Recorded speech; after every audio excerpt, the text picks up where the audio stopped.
Assalamualaikum and a very good day to all students. So today I'm going to talk about energy in open channel flow, and we're going to discuss about classical flow problems at obstructions such as gate, steps and constriction. Okay, so I believe that you are already familiar with this energy Y diagram. So it's very important that you understand this concept, this diagram.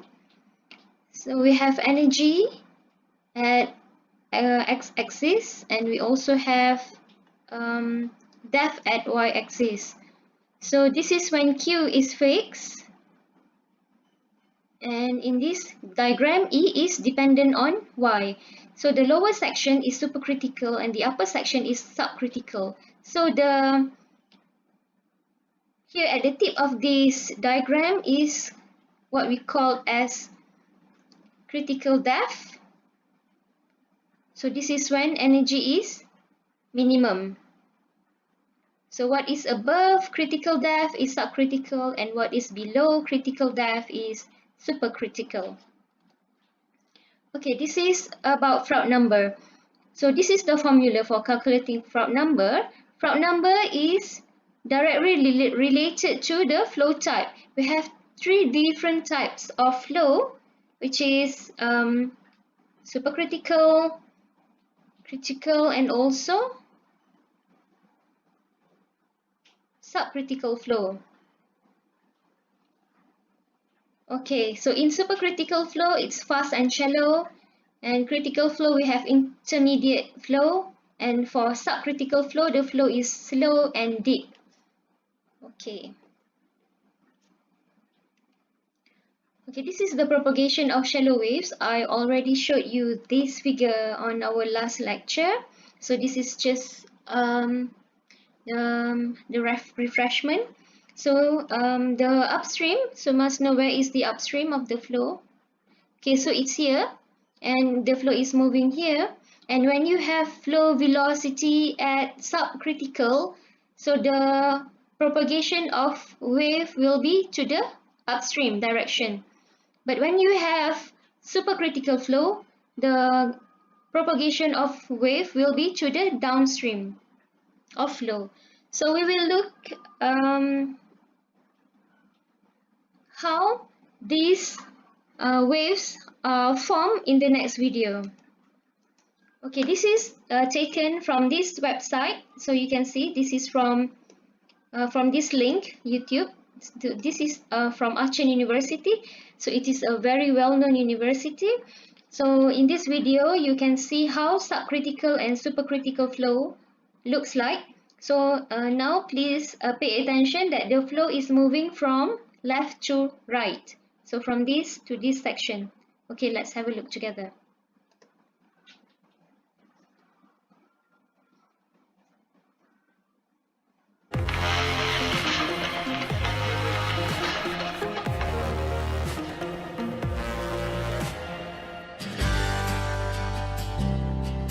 So we have supercritical and subcritical flow.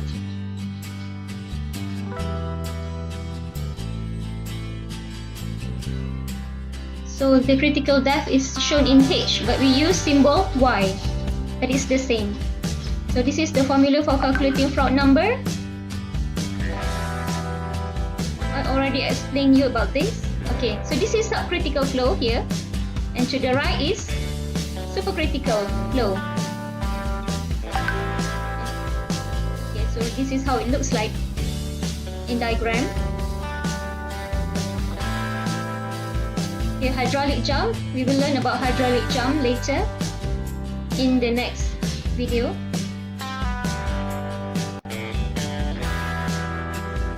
Okay, so this is the wave in subcritical depth.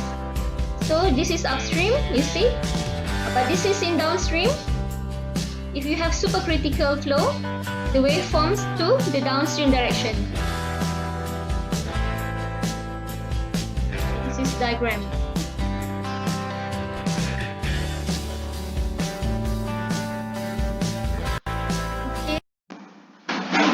Hello, hi students. So we've watched this video earlier. So if you want to see this video again, you can always go to this address, this YouTube.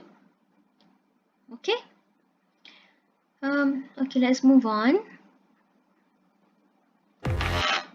Okay, so we have a few kind of obstructions in open channel, and this will change the energy or the flow type, the height of the flow.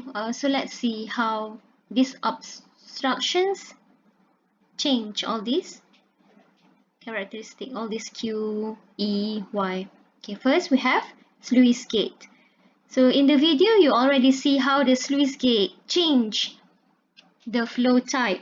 So at the upper part, you have the subcritical, right?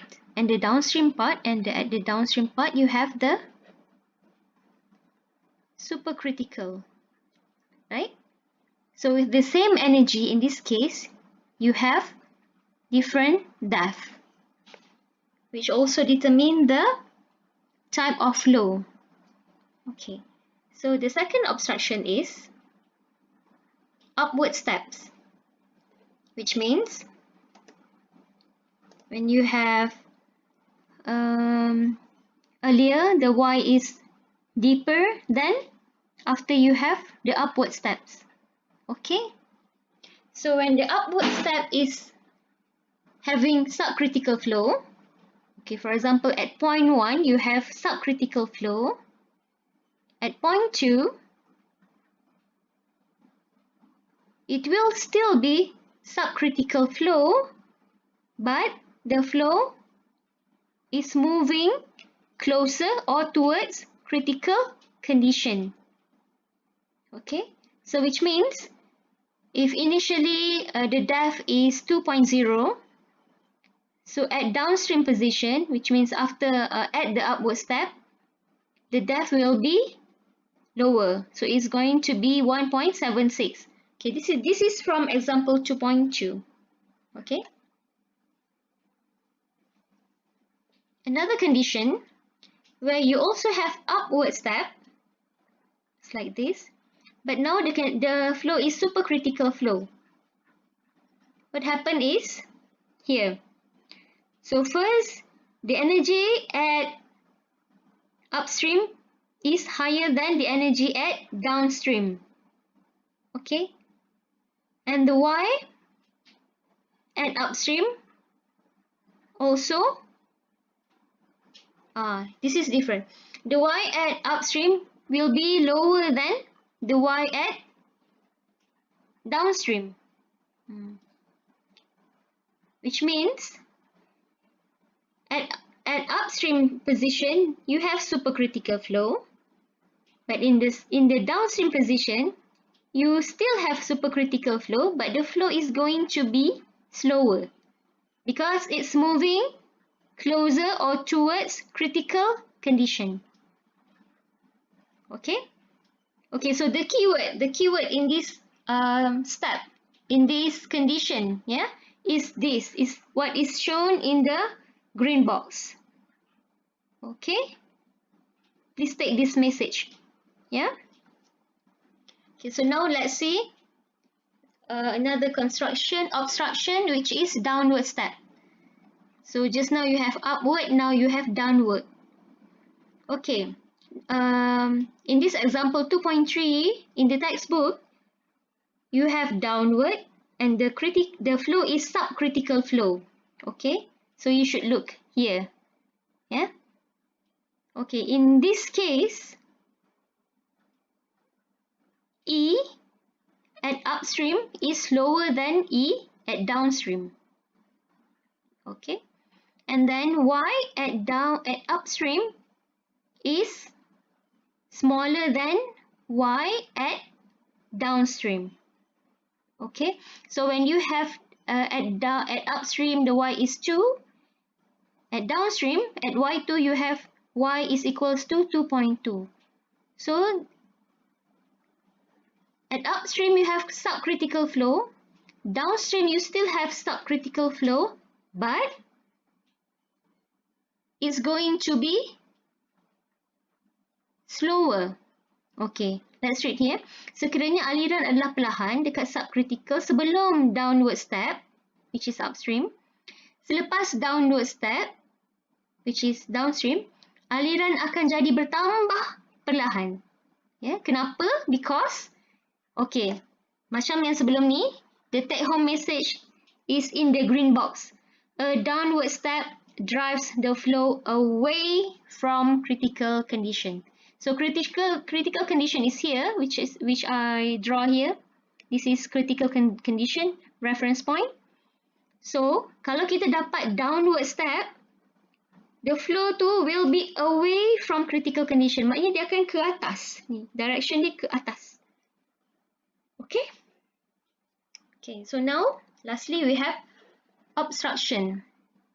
In this case we have constriction, which means the width of the flow or of the channel is getting smaller at this section, from big to small.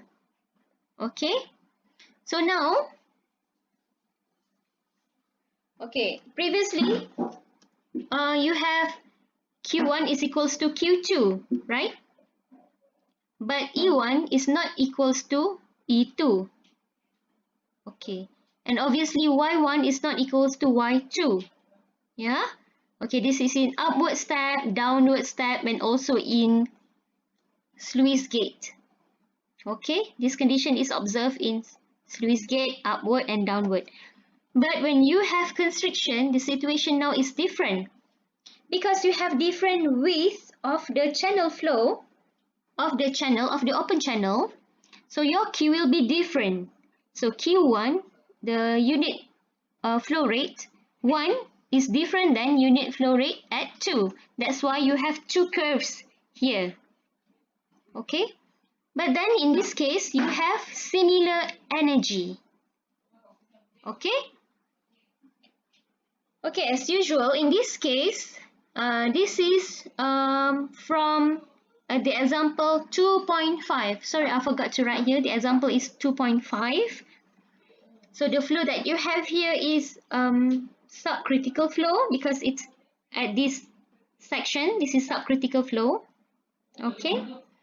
So the constriction drives the flow closer or towards critical condition. Okay. I repeat, the constriction drives the flow closer or toward critical condition. This is similar like the upward constriction, upward step. Okay? Okay, for example, sekiranya aliran perlahan, just subcritical, sebelum constriction, ia akan menjadi laju selepas constriction. Sebab dia akan ke tengah. Okay? Tetapi sekiranya aliran laju, supercritical, sebelum constriction, ia akan menjadi lebih perlahan selepas constriction. Because it's moving towards the critical condition. Okay, please take your time to understand this. So you must understand EY diagram and you must understand Froude number and you must try to do the problem. Then everything what I said will make sense. Okay, so I think this is all for now. I will see you in the next video. Thank you.